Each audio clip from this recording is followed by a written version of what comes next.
दोस्तों, यूक्रेन युद्ध पिछले 6 महीनों से भी ज्यादा लंबे समय से चल रहा है। अभी तक दोनों ही देशों को जान माल और काफी ज्यादा आर्थिक नुकसान हो चुका है। इसी बीच रूस ने एक ऐसा कदम उठा लिया जिसने पूरी दुनिया की चिंता काफी ज्यादा बढ़ा दी है। साथ ही यूक्रेन ने भी रूस के इस कदम को देखते हुए भारत से मदद मांगी है। तो चलिए समझते हैं कि आखिर ये पूरा मामला क्या है। दरअसल दोस्तों, भारत के प्रधानमंत्री नरेंद्र मोदी और यूक्रेन के राष्ट्रपति व्लादिमीर जेलेंस्की के बीच में फोन पर बातचीत हुई। बताया जा रहा है कि इस बातचीत के दौरान भारत ने यूक्रेन को ये बातें समझाने की कोशिश की कि युद्ध में अब काफी ज्यादा नुकसान हो चुका है और अगर यूक्रेन में मौजूद परमाणु फैसिलिटी को कोई नुकसान होता है तो उसका अंजाम पूरी दुनिया को भुगतना पड़ेगा। वहीं पर इसके अलावा भारत और यूक्रेन ने कई अलग अलग मुद्दों पर बातचीत की, जैसे कि ह्यूमैनिटेरियन एड, और भारत ने यूक्रेन को युद्ध में मध्यस्थता का भी ऑफर दिया है। लेकिन भारत और यूक्रेन के शीर्ष नेताओं में इस फोन कॉल के कुछ घंटे बाद ये खबर निकलकर सामने आई कि रूस ने अपना परमाणु ट्रेन एक्टिवेट कर दिया और रूस का ये परमाणु ट्रेन यूक्रेन की सीमा के काफी नजदीक जाकर खड़ा हो चुका है। ऐसे में पूरी दुनिया की नजर रूस की तरफ आ गई कि क्या रूस अब एक परमाणु हमला करने वाला है। क्योंकि बात बस इतनी सी नहीं है। दरअसल रूस की सबसे शक्तिशाली और विनाशकारी परमाणु पनडुब्बी बेलगोरोड भी अब एक्टिवेट हो चुकी है और ये पनडुब्बी समुद्र में कहाँ है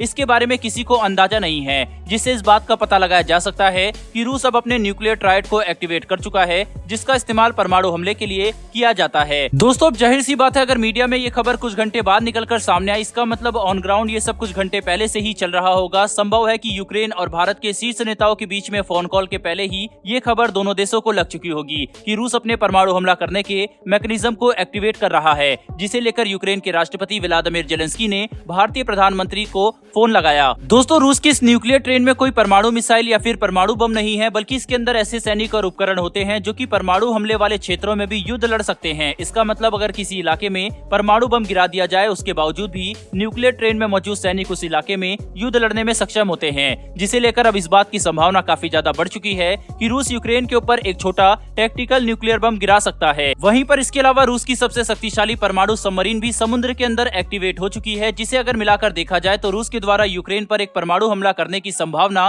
काफी ज्यादा बढ़ जाती है। संभव है कि यूक्रेन के राष्ट्रपति ने भारतीय प्रधानमंत्री से फोन पर इसीलिए बात की ताकि भारत को हो रही इन घटनाओं के बारे में जानकारी दी जा सके। अब ये बात तो साफ है कि ना तो अमेरिका और ना ही कोई पश्चिमी देश रूस के साथ बातचीत कर सकता है और चीन से यूक्रेन कभी भी मदद नहीं मांगेगा। वहीं ऐसे में एक भारतीय ऐसा देश बचता है जिससे यूक्रेन बातचीत कर मदद मांग सकता है और भारत रूस से बात करके परमाणु युद्ध के खतरे के ऊपर हालात को साफ कर सकता है। साथ ही रूस के द्वारा परमाणु सबमरीन और न्यूक्लियर ट्रेन को एक्टिवेट करने वाली घटनाओं के बारे में भी भारत रूस से बातचीत करके हालात को शांत करने की कोशिश कर सकता है। दोस्तों, रूस के राष्ट्रपति व्लादिमीर पुतिन ने कई बार परमाणु हमले के ऊपर बयान देते हुए ये बात साफ कही है कि जिन 4 यूक्रेन के राज्यों को रूस ने संवैधानिक तौर पर रूस का हिस्सा बनाया है, उस पर अगर कोई भी हमला किया जाता है तो उसे रूस पर हमला माना जाएगा और ऐसे में रूस किसी भी नो फर्स्ट यूज जैसी पॉलिसी का पालन नहीं करता। इसीलिए कोई भी इस वहम में ना रहे कि रूस के हिस्से पर हमला होगा और रूस परमाणु हथियारों का इस्तेमाल नहीं करेगा। यानी कि व्लादिमीर पुतिन ने पूरी दुनिया को ये बात साफ तौर पर बता दी है कि अगर रूस पर